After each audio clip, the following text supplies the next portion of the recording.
اعوذ باللہ من الشیطان الرجیم بسم اللہ الرحمن الرحیم پارہ 29 سورہ المدثر رکوع نمبر 1۔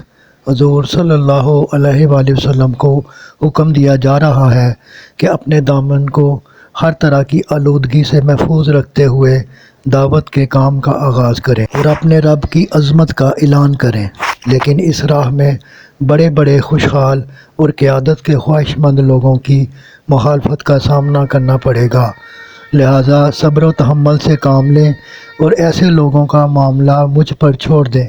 پھر عرب کے مشہور شاعر ولید بن مغیرہ کا واقعہ بیان فرمایا کہ کس طرح ابو جہل نے اسے ورغلا کر حق تسلیم کرنے سے روکا، پھر جہنم کی حقیقت واضح فرمائی۔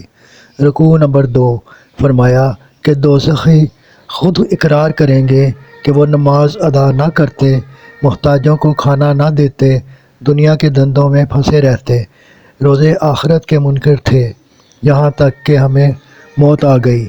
فرمایا کہ کوئی سفارش کام نہ آئے گی۔